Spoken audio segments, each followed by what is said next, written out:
I know it's really annoying when someone doesn't show up to Bhagavatam class. But I got home really late from work and threw off my schedule and totally forgot that I was giving class the next morning, and I overslept. So it was the perfect storm. But in any case, here we are today to try and make up for it. Let me just change my view here that so I can see everybody.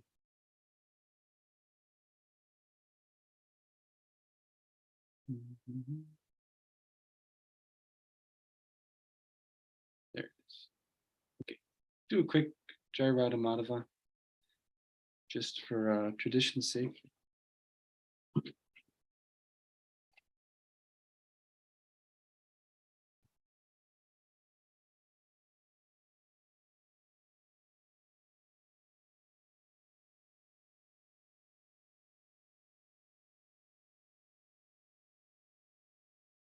Jaya Radha Madhava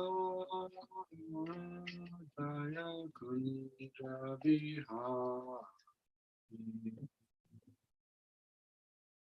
Radha Madhava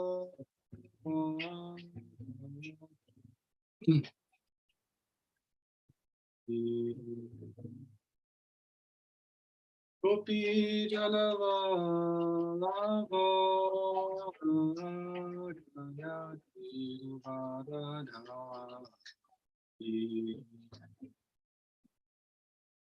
Gopi Jalavalava Jaya Kunja Vihari Jaya Yashodananda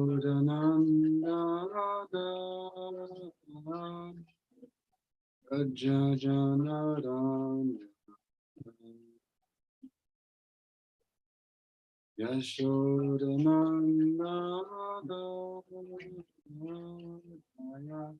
Raja Janarana Hare Krishna, Hare Krishna, Krishna Krishna, Hare Hare, Hare Rama, Hare Rama, Rama Rama, Hare Hare. Krishna Hare Krishna, Krishna Krishna, Hare Hare. Rama Hare Rama, Rama Hare.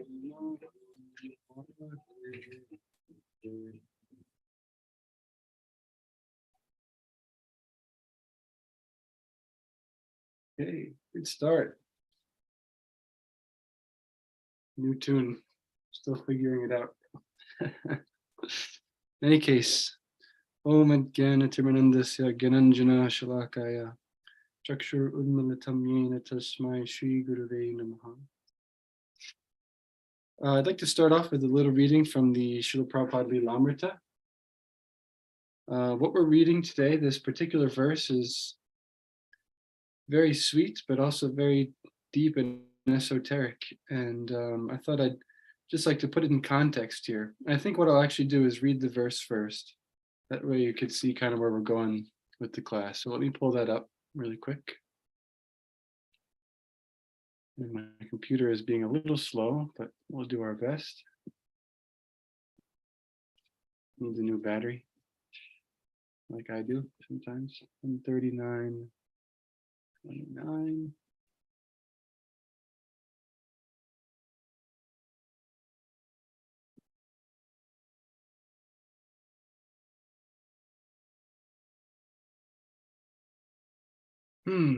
So yes, to give context, I'm sure you guys know what's going on because most of you attend the classes regularly. But Krishna is just about to leave for Mathura from Vrindavan, which is completely devastating for everybody there. The closest thing we have in comparison is when the mother leaves, or when the child leaves the mother. But in this case, it's multiplied by millions of times, because we're talking about a love that is the greatest thing in all of existence, an intensity of attachment and of dependence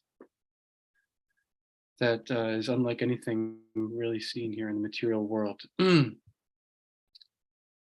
So I'll just quickly read first two verses and then we'll go to Lilamrita. Narayanam namaskritya naram chaiva narottamam devam saraswatim vyasam tato jayam udhirayat. Nashta prayeshu bhadreshu nityam bhagavata sevaya bhagavati uttama shlok bhaktir bhavati naishtaki. Om namo bhagavate vasudevaya. Om namo bhagavate vasudevaya. Om namo bhagavate vasudevaya.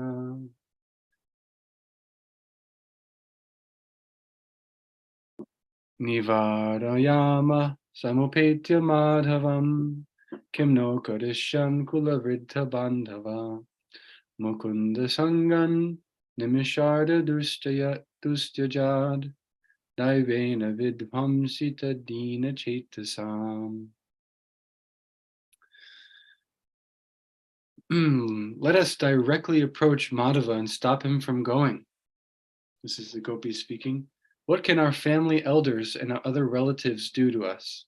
Now that fate is separating us from Mukunda, our hearts are already wretched, for we cannot bear to give up his association even for a fraction of a second.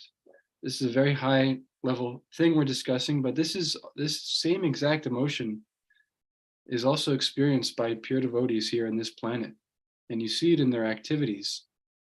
They cannot bear to give up Krishna's association even for a fraction of a second. You see it in pure devotees that they're actually scared to forget Krishna. They love Krishna so much and they so deeply cherish their relationship with him, which they've worked so hard to receive, and which is so beyond anything that any kind of treasure one could ever attain in the material world, that to part with him is extremely scary. And so it's the same feeling that we're seeing here and expressed by the gopis. But I just thought it's interesting to note that, yes, it's a very lofty thing, but it's also something that we can see experienced by pure devotees in the world with us. And it's manifested by this fear of wanting to separate themselves from Krishna, a fear of wanting to commit offenses to devotees, a fear to glorify themselves in any way, anything that could spoil the sweetness of that relationship that they've developed with Krishna. They're extremely averse to it. And so this is manifesting in its kind of highest form in these verses, where we see the gopis can't stand the thought of being separate from Krishna. Purport: Srila Vishwanath Chakravarti describes what the gopis thought. Let us go right up to Krishna and pull at his clothes and hands and insist that he get down from his chariot and stay here with us. We will tell him, don't bring upon yourself the sinful reaction from murdering so many women. And it sounds a little comical to us, but it's actually how they felt, that they would die if Krishna left. That's kind of how I feel when I feel like if sense gratification is going to leave me, I feel like I might die if I don't grab it, or like some opportunity for sense gratification may be there. We could see in the material consciousness, there's almost like an innate like fear of not having it, or a FOMO, if you will, a fear of missing out on sense gratification. But here the gopis are experiencing feeling of missing out on Krishna. So we could see the spectrum, or the perverted reflection. There you go. But if we do that, said other gopis, our relatives and the village elders will discover our secret love for Krishna and abandon us. But what can they do to us? Yes, our lives are already wretched now that Krishna is leaving. We have nothing to lose. That's right, we will remain in the Vrindavan forest, just like presiding goddesses, and then we can fulfill our true desire to stay with Krishna in the forest. Yes, and even if the elders and our relatives punish us by beating us or locking us up, we can still live happily with the knowledge that Krishna is residing in our village. Some of our girlfriends who are not imprisoned will cleverly find a way to bring us the remnants of Krishna's food, and then we can remain alive. But if Krishna is not stopped, we will certainly die.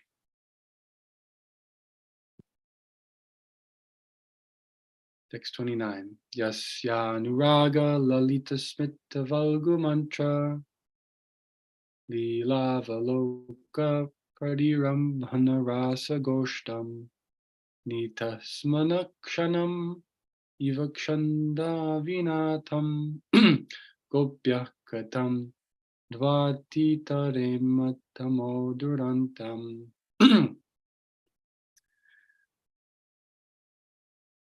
When he brought us to the assembly of the rasa dance, where we enjoyed his affectionate and charming smiles, his delightful secret talks, his playful glances, and his embraces, we passed many nights as if they were a single moment.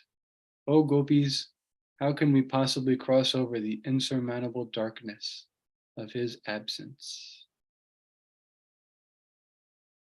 Purport: for the gopis, a long time in Krishna's association passed like a moment, and a single moment in his absence seemed like a very long time.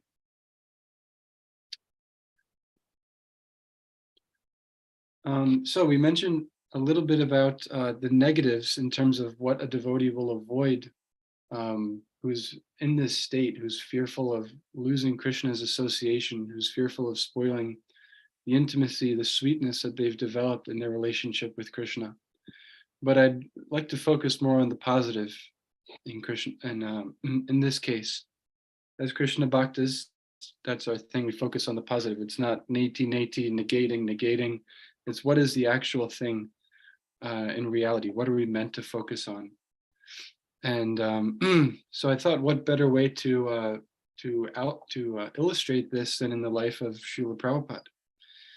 And so besides just avoiding offenses and avoiding glorifying oneself and avoiding distractions from Krishna as a means of retaining the specialness of one's relationship with him, on the positive side, we see that there's also an ardent desire for service, that the devotee has realized that their connection to Krishna is through service, through loving service to him. And they're greedy for that service. They want it more than anything else. The night before, they're thinking about their service the next day that they're going to be able to render to Krishna. And on the day, and while they're performing their service, oftentimes they get so absorbed in their service, and they get so much pleasure out of their service for Krishna, which is imbued with this intimacy and this pure love, that they forget to eat or they forget to sleep, because the joy that they're experiencing in the relationship with Krishna and the sweetness that they're getting from that is 1.5 billion times sweeter than Reese's Pieces or Skittles or something like that. And so while they're performing their service, they're not thinking about Reese's like I often am, or about sleeping. They're simply thinking about serving Krishna and how they can serve Krishna the best or serve the devotees the best. So this will often manifest in very intense ways also, where the devotee is willing to go to the ends of the earth to do whatever it takes to please their spiritual master, which means pleasing Krishna, and to give Krishna to others, which they know is most pleasing to Krishna. Krishna says in Bhagavad Gita, no one is more dear to him than one who explains this message to others, especially to those who are interested in him. And so this was most beautifully manifested in the life of Srila Prabhupada, especially, I think, when he first comes to New York. And we see this Prabhupada that has absolutely nothing. He's staying in different places like a vagabond, staying with whoever will take him in at first, sleeping on cots at the YMCA. He's from India where it's super hot and he's trudging through these blizzards and bearing all these intense sufferings. But he's doing it because he has this love for Krishna that we're seeing exhibited by the gopis here, where it's so intense and it's so real that Prabhupada was willing to do anything, whatever it took, whatever kinds of austerities he had to undertake. He's, mind you, I mean, we think about, bearing the cold or sleeping in an uncomfortable situation at our age, but what to speak of when you're 70 years old, when you're an old man from India with health problems, who's had multiple heart attacks and, isn't in the best shape physically. These kinds of austerities are practically unheard of. Like I just recently heard of this past time where I think it was in Australia, and he had just arrived in the airport, Prabhupada, and the reporter asked him condescendingly, "Do you work?" And Prabhupada said, "Well, yes, I'm working so much more than you are. I'm an old man traveling around the world multiple times a year, and constantly in transit and giving so many talks and staying in so many different places, and that's work. I mean, especially for someone at his age, that's a lot. There's a reason why you don't see older people traveling as much as younger people. So in any case, I just wanted to read a little bit just to put it in context, because to me, these pastimes that Prabhupada is performing, especially in the early days in New York, are on the same level, or you could say comparable to those pastimes that we're reading about in right now with the gopis and their separation from Krishna. Here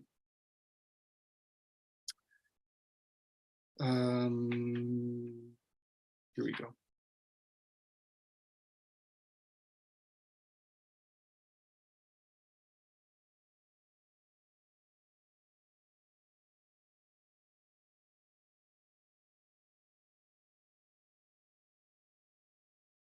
This is from the chapter, "It will not be possible to assist you," which was basically the mantra he was receiving from countless god brothers and government officials and so on in India, as he was trying to start his Krishna consciousness movement in America.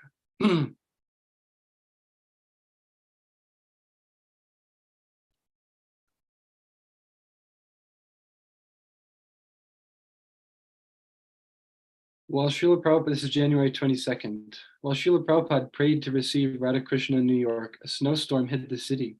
That morning, Srila Prabhupada, who had perhaps never before seen snow, woke and thought that someone had whitewashed the side of the building next door. Not until he went outside did he discover that it was snow. The temperature was 10 degrees. The city went into a state of emergency, but Prabhupada continued his daily walks. Now he had to walk through heavy snow, only a thin dhoti beneath his overcoat, his head covered with his Swami hat. The main roads were cleared, but many sidewalks were covered with snow. Along the strip of park dividing Broadway, the gusting winds piled snowbanks to shoulder height and buried the benches. The Broadway kiosks, plastered with layers of posters and notices, were now plastered with additional layers of snow and ice. But despite the weather, New Yorkers still walk their dogs, the pets now wearing raincoats and mackinaws. Such a pampering by American dog owners left Prabhupada with a feeling of surprised amusement. As he approached West End Avenue, he found the doormen blowing whistles to signal taxis as usual, but also scattering salt to melt the ice and create safe sidewalks in front of the buildings. In Riverside Park, the benches, pathways, and trees were glazed with ice and gave off a shimmering reflection from the sky. The East Coast was hit by severe blizzards. 7 inches of snow fell in the city, winds of up to 50 miles per hour. JFK Airport was closed, as were train lines and roadways into the city. For the second time within 8 days, a state of emergency was declared because of snow. As a lone individual, Srila Prabhupada could not do anything about the snow emergency or the international warfare. He saw these as mere symptoms of the age of Kali. Always there would be misery in the material world. But if he could bring Radha and Krishna to a building in New York, nothing was impossible for the Supreme Lord. Even in the midst of Kali Yuga, a golden age could appear and people could get relief. If Americans could take to Krishna consciousness, the whole world would follow, seeing through the eyes of the scriptures. Srila Prabhupada pushed on through the blizzard and pursued the thin trail of support for his Krishna consciousness mission.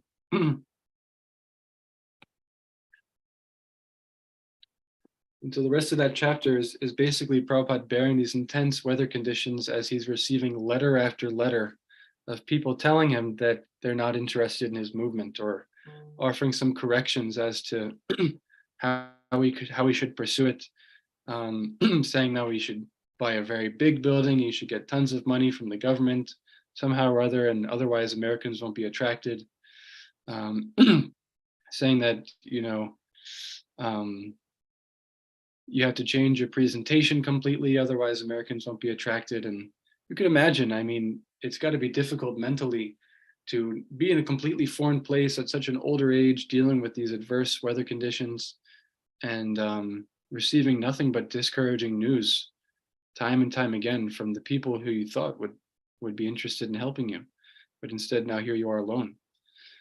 And but the point is that Prabhupada was never deterred. It said in a later on in this same book, I believe, it's a point that Ananda Brihari brought out to me a couple of years ago. Prabhupada, in one reply to one of these letters, said, I am not a man who is easily discouraged. And the reason why he's not easily discouraged is because he's in love with Krishna. He's willing to do anything for Krishna. Just as the gopis were willing to do anything for Krishna. In the same way, Prabhupada, being on that level as a pure devotee, was willing to do anything for Krishna, willing to sacrifice anything. And so yes, this is very nice and all, but it is a very lofty goal, of course, to completely give up one's sense of proprietorship over the material world, to completely give up one's attachment to material sense gratification and fully absorb oneself in the service of Krishna is not a plaything, as Prabhupada would say, but it is a very simple process that one can follow. And through that following of the simple process very strictly, then it can be achieved. And so it's not meant to be something that we hold above our heads forever, but it's meant to be a path that we walk daily, a path on which we can actually see ourselves getting closer to the goal. And by that simple process, then eventually, even in this lifetime, if we follow properly, then we can achieve this. But it comes down to a very simple formula that is offered by Bhaktivinoda Thakur when he's describing what it means to surrender. And what he breaks it down to, what he boils it down to, is that one should accept things that are favorable to their Krishna consciousness and reject things that are unfavorable to their Krishna consciousness. But an interesting thing is that each of us are individual souls. Each of us has our own individual relationship with Krishna. And each of us are at very different levels along the path of developing Krishna consciousness.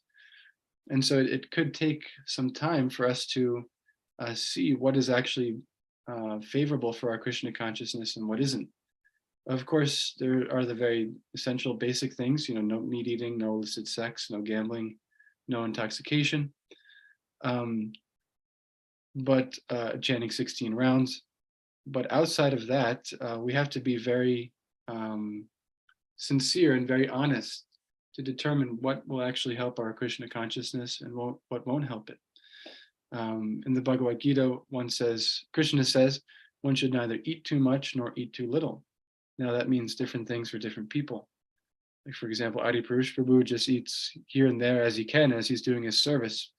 He's not so concerned with, eating big meals or stuff. But if I tried to do that, if I tried to just, not care about eating and, eat whenever something becomes available, like he does, or some other advanced devotees do, I know it wouldn't work out for me, that my mind would become disturbed, my chanting would become disturbed, my reading would become disturbed.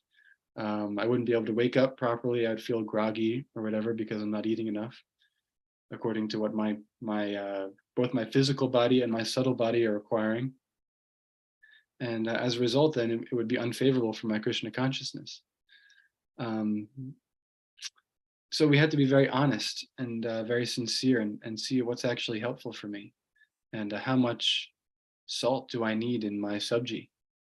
Prabhupada said that sense gratification is like salt, and so we should have not too much or not too little. But I really like salt, I'm like a salt guy.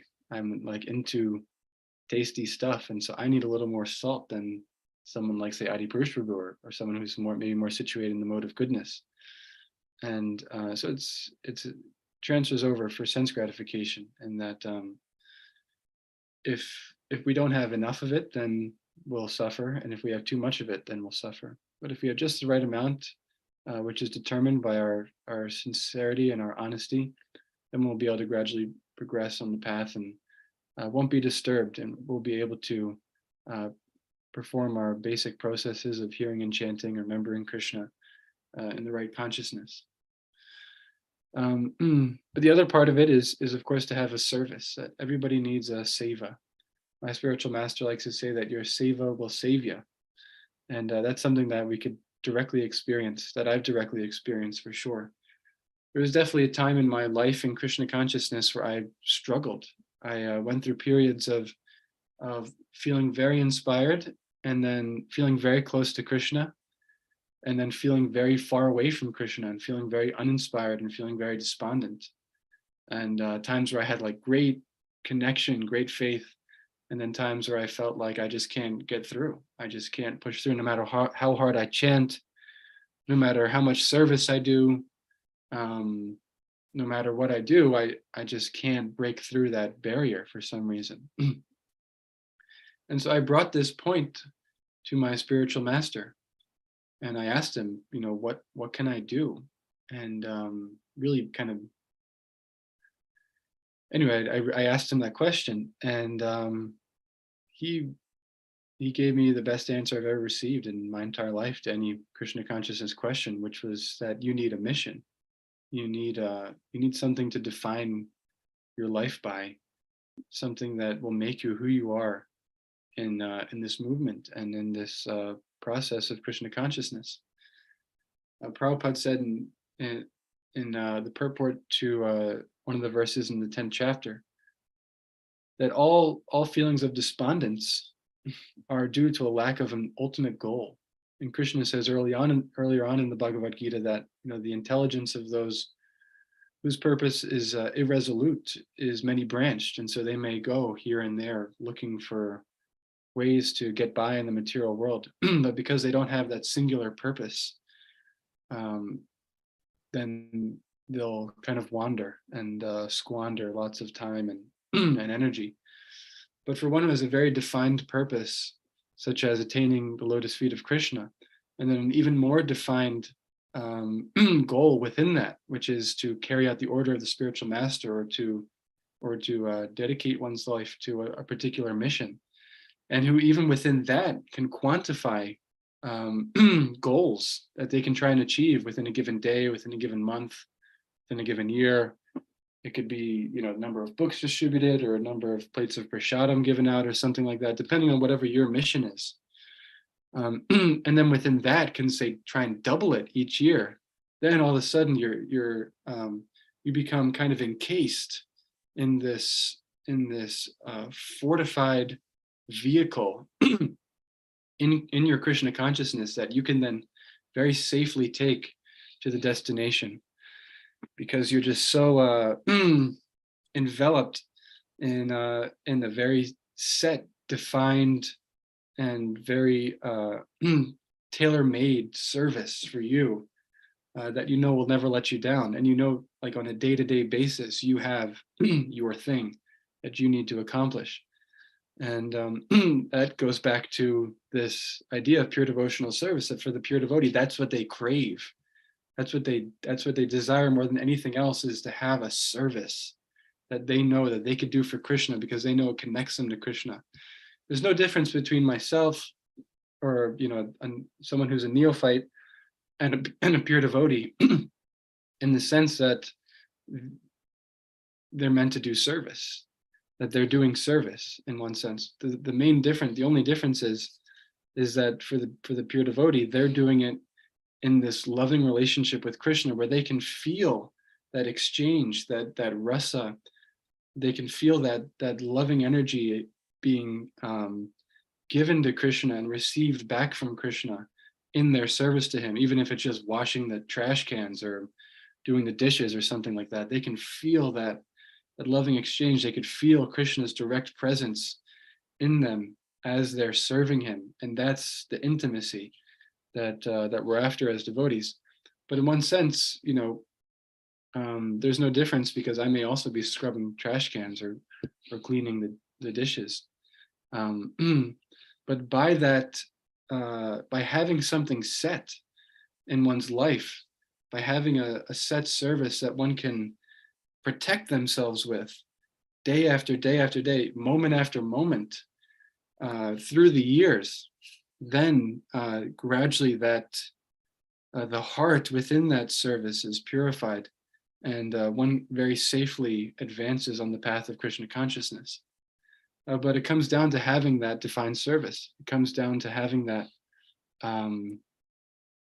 that mission. And there's no one better to give you a mission than your spiritual master. That's what spiritual masters are for. So by taking on that mission, and thereby enveloping oneself in this safe zone of service, then over the years one gradually develops one's heart to the point of Raganuga Bhakti. And then once one is on that level, then one can exchange very intimately with Krishna in a very real and satisfying way. And once you're on that level, then you're basically unstoppable. You see in people like Srila Prabhupada or others in our movement who have developed this love for Krishna, then it's no longer a matter of fortifying themselves by seva. It's a matter of desperation for love, for loving Krishna, for serving Krishna. They just need service. They need to be fully engaged in service, to the point where they might travel across the entire globe and enter the tundra of New York City in January in a dhoti and sleep on some YMCA cot and endure so many hardships on a day-to-day basis, because they're so invested in that service. They're so desperate for pleasing Krishna.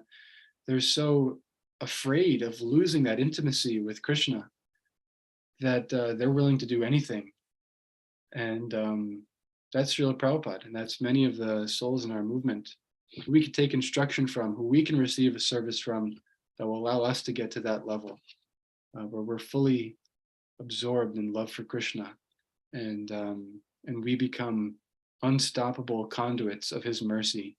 We become his secret agents that he can send all around the world and give mission impossibles to, and we can carry them out by his mercy. And again, to bring it back down to the practical level, it all though starts with our service, that we need that mission, we need that seva that we can protect ourselves with, that we can give ourselves to in the Vaidhi Bhakti stage. And by absorbing ourselves in that, by avoiding offenses to devotees, by carrying out the basics of hearing and chanting, and running out the clock, as they say in football. If we run out the clock on the field in this safe zone, then gradually we'll develop this pure devotional service, and we'll attain all success. So it's 7:51. We have 9 minutes for questions. If anybody has anything, I think there's some things in the chat.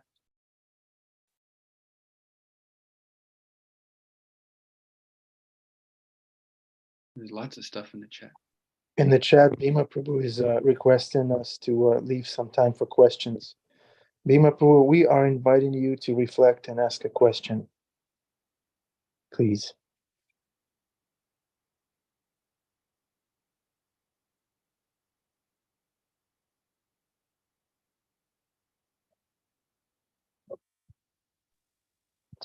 Haribol, Anupam. Wonderful, wonderful class. Takeaways, Japa cat. Here he is. You That's guys great. Yeah. Come on, Japa. Do you have Japa horses, Bhima Prabhu? Oh yeah, there he is. I have. There he is. Look at that.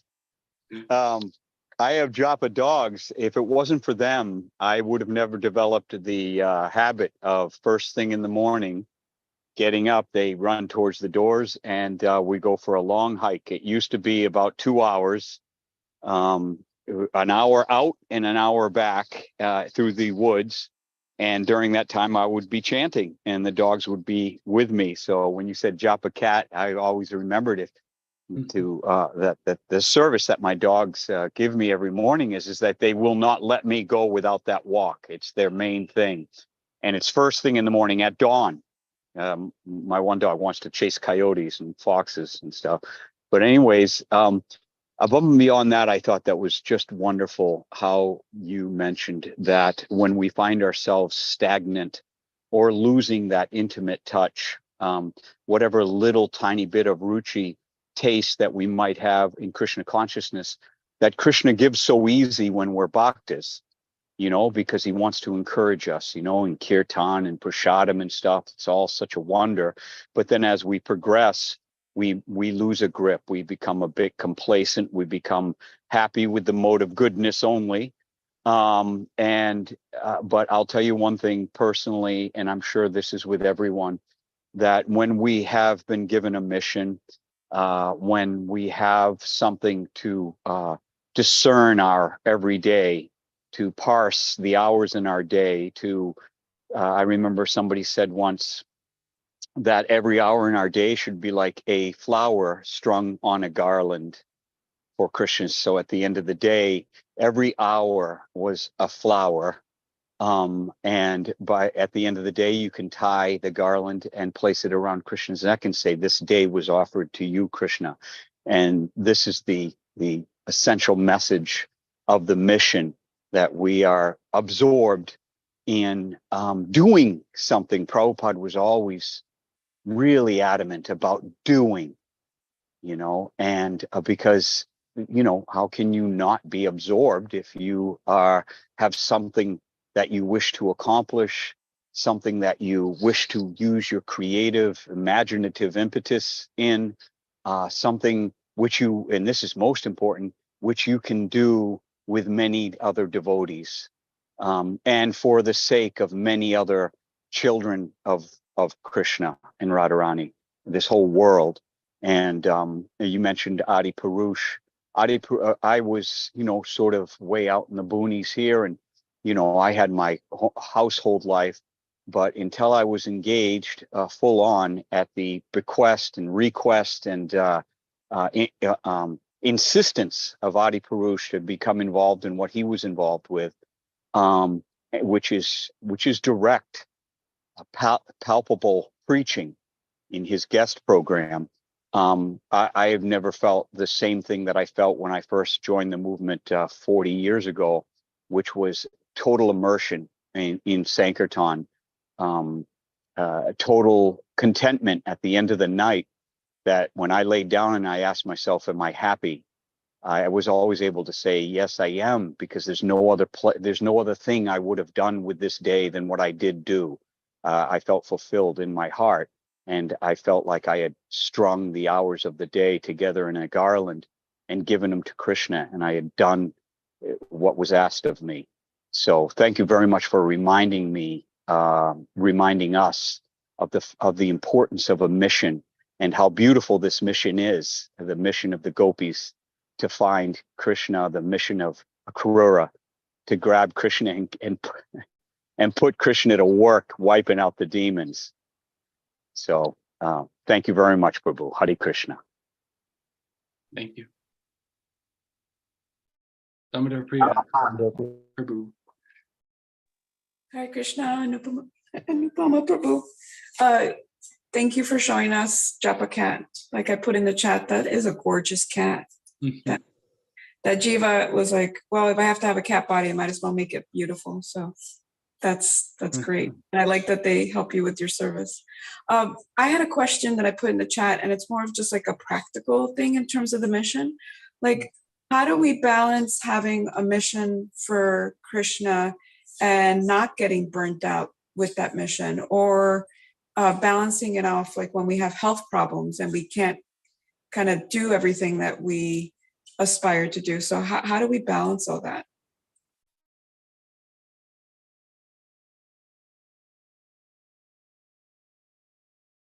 I'd say it just requires a little bit of honesty and intelligence and experience, also wisdom, knowing ourselves, knowing like how much is too much for us. And oftentimes I think that can only really come through trial and error of really maybe doing too much and then realizing, oh, it's too much. And then, but then at the same time, so that requires that honesty, right? That you don't just push through and tell yourself, oh, I'm doing it for Krishna, but maybe you're doing it for some other reason, and want to get noticed or something. At least that's my case. But it also requires that sincerity to the point where when you do realize that maybe you did too much, then you don't just stop doing everything or do too little then, but you adjust according to how much you need to adjust so that you can still continue on and do as much as you possibly can do without overdoing it or underdoing it. And so I think the general rule of thumb is to kind of find your comfort zone, whatever that may be, and then do a little bit extra, a little bit forward from the comfort zone.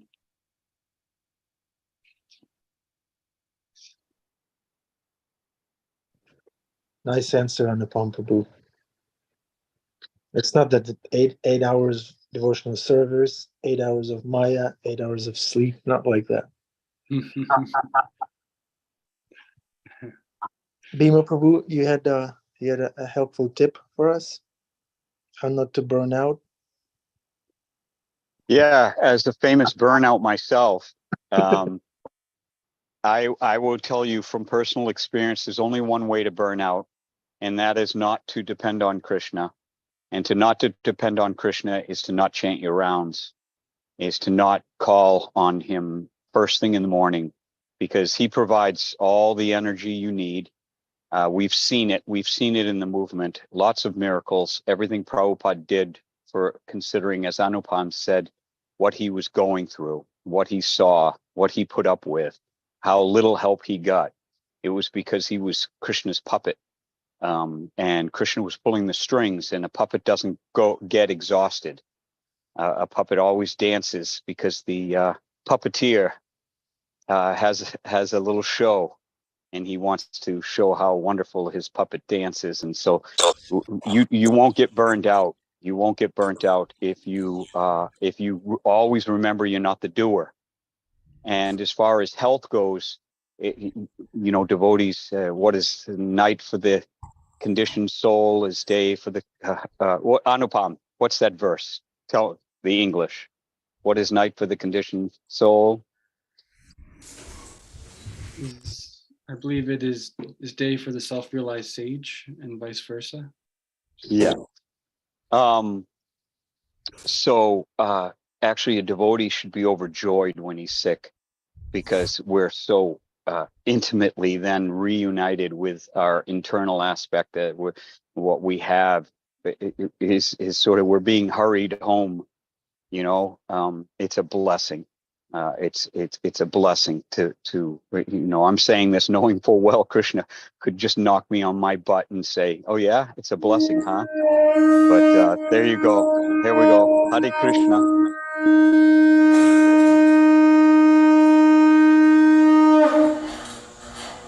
Srila Prabhupada ki jai. Gaur Bhaktivinoda ki jai. Radha Murlidhar Gaurachandra ki jai. Thank you very much.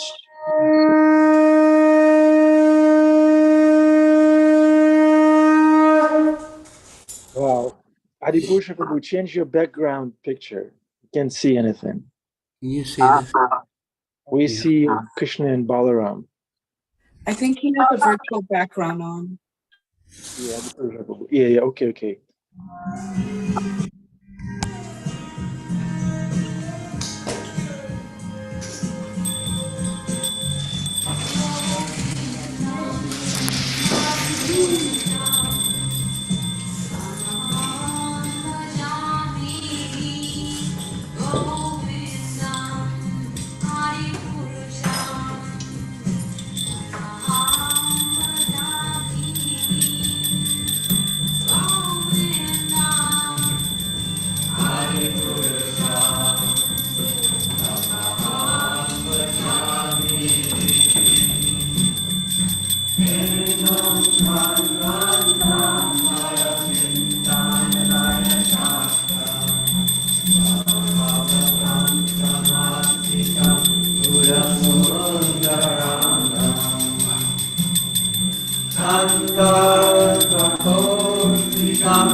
Ananda Chimaya Sadhu Pala Vibhasya Govinda Adi Purusham Aham Kani Govinda Adi Purusham Aham Kani Govinda Adi Purusham.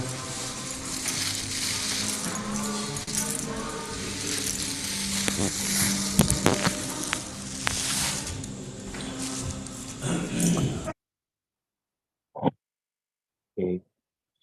Thank you, Anupam Prabhu. Are you still here? Oh no, he's gone. Yeah, I'm just getting my smoothie ready. Well, yeah, thank you, Anupam Prabhu. Wonderful class. So many takeaways. You are carrying the mercy of Vaisheshika Prabhu. Definitely. And his Shakti. All Thank you. glories to Srila Prabhupada, all glories to you and Nanda Bihari Prabhu. Thank you for your steady service. Thank you for encouraging me. It's the joy of my life. See, Krishna is so wonderful that he is engaging. He's given everyone a chance, everyone a mission, right? Like you said, you need a mission. Your seva will save you. So even the worst can be engaged in devotional service. I read in the Ayendra book the other day a testimony of a devotee who was very new, and Ayendra Prabhu kind of took him under his wing and engaged him in playing kartals in the 24-hour kirtan. And the devotee was reflecting years later. He said, Ayendra Prabhu was so wonderful, so merciful. He engaged even the worst. That's what that that really stuck with me. I said, that's where I fall in. Krishna can engage even the worst in his service, and that's our saving grace. I have another story to share, just a quick one. I was once walking down St. Mark's. That's one hellish place here in the East Village. Crazy place. So many bars, so many things going on. So I was chanting my rounds there. I don't know how I ended up there. I try not to do that. But there I was, walking down St. Mark's, chanting my rounds, looking left and right. And then I saw a place. It's a Japanese place. And they served hot dogs. And the name of that place was Japa Dog, like Japanese hot dog. And I was like, yeah, that's me, Japa Dog. That's Krishna is encouraging me, even through my Maya, my confusion. All right, dear Japa dogs and Japa cats out there, we love you. Thank you so much for being part of this Sangha. We look forward to having more of your association every day. Hare Krishna, Hare Rama. Venetia, nice seeing you. Dr. Bill, Amish Prabhu, Sundarananda Ji, yeah, there he is. Sundarananda Ji, Bhima Prabhu, Bruce Almighty, and Mangi, Yogeshwari, Arjuna Prabhu, Amrita Kishori Didi. We had 30 people today. Tina and family, Suzanne, Preeti Chaturvedi, Nikali Prabhu, Sharmila, Dana, Krishna's Radharani. Wow. So many friends Krishna is giving me. Thank you. Thank you, dear devotees.